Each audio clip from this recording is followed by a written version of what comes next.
Bonjour à tous, voici une nouvelle vidéo suite à des prises de conscience qui m'ont fait avancer sur mon cheminement et que je partage avec vous. La séparation d'avec la personne que je considère être ma flamme jumelle fut très longue et très souffrante, et pour cesser de me morfondre dans cette souffrance habituelle, il a fallu que je prenne de la hauteur en analysant pourquoi le divin avait permis cela. Car en effet, mon parcours m'a fait prendre conscience que nous avons une âme éternelle, connectée et guidée par Dieu, afin d'évoluer vers la lumière. Pourquoi donc, si nous sommes appelés à retrouver notre lumière divine, devons-nous passer par autant de ténèbres? La première réponse est car justement, nous sommes la lumière.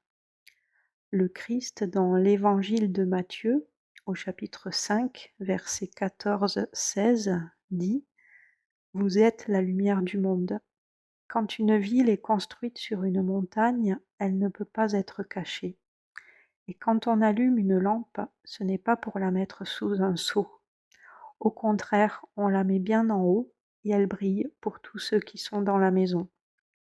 De la même façon, votre lumière doit briller devant tout le monde. Alors les autres verront le bien que vous faites, ils pourront chanter la gloire de votre Père qui est dans les cieux. Mais si nous ne reconnaissons pas cette lumière en nous, qui pourra la reconnaître? Notre aspiration doit donc être d'émaner cette lumière. La traversée de ces ténèbres nous apprend aussi à accepter la volonté de Dieu, même si de premier abord notre réalité nous apparaît injuste, souffrante et privée de sens.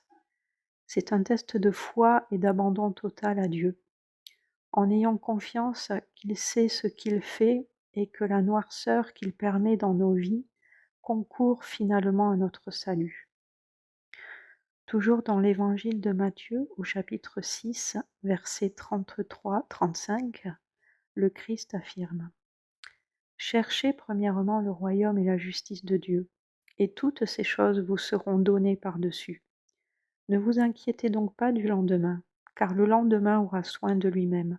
À chaque jour suffit sa peine.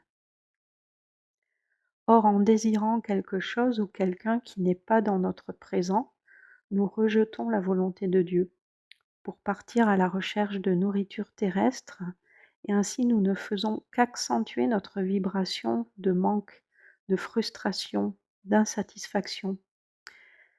C'est une épreuve très difficile, surtout pour les êtres de vibration indigo que sont les flammes jumelles, car en effet ces personnes qui sont connectées à la sagesse universelle sont complètement perdues dans la société actuelle qui ne reflète pas leurs valeurs.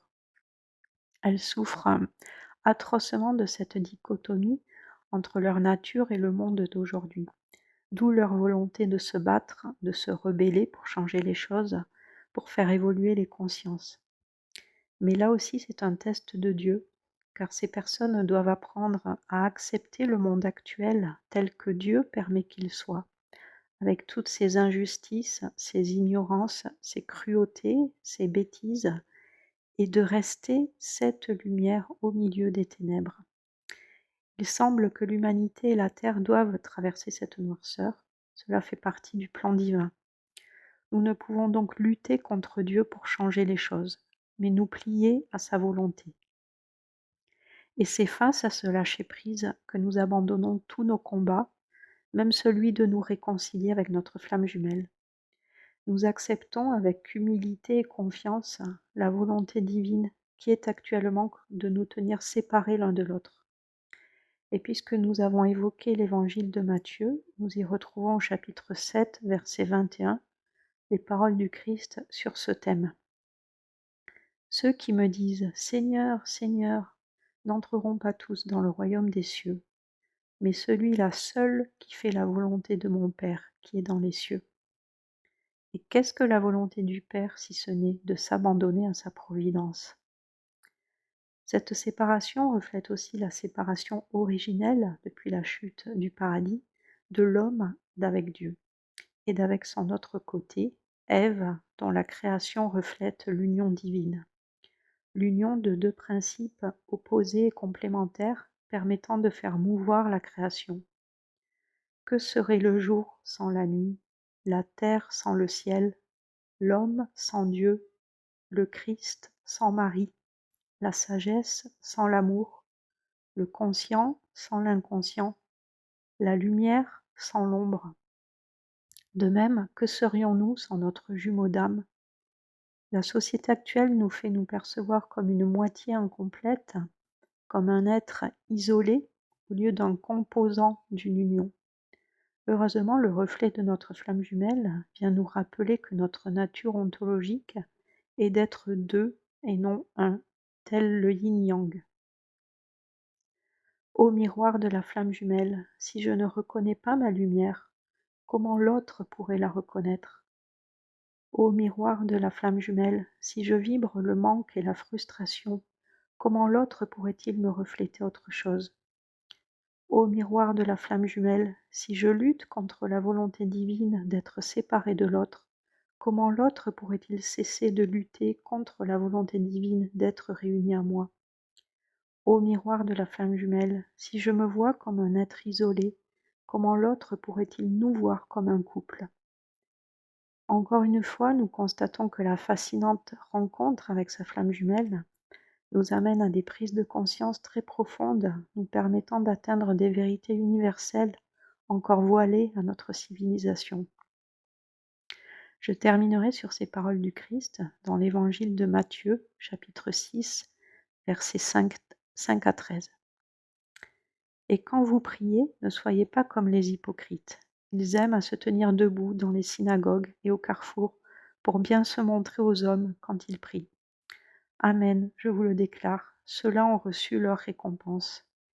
Mais toi, quand tu pries, retire-toi dans ta pièce la plus retirée, ferme la porte et prie ton Père qui est présent dans le secret. Ton Père qui voit dans le secret te le rendra. Lorsque vous priez, ne rabâchez pas comme les païens. Ils s'imaginent qu'à force de paroles, ils seront exaucés. Ne les imitez donc pas, car votre Père sait de quoi vous avez besoin, avant même que vous l'ayez demandé. Vous donc, priez ainsi. Notre Père qui es aux cieux, que ton nom soit sanctifié, que ton règne vienne, que ta volonté soit faite sur la terre comme au ciel. Donne-nous aujourd'hui notre pain de ce jour. Remets-nous nos dettes comme nous-mêmes nous remettons leurs dettes à nos débiteurs. Et ne nous laisse pas entrer en tentation, mais délivre-nous du mal. Amen.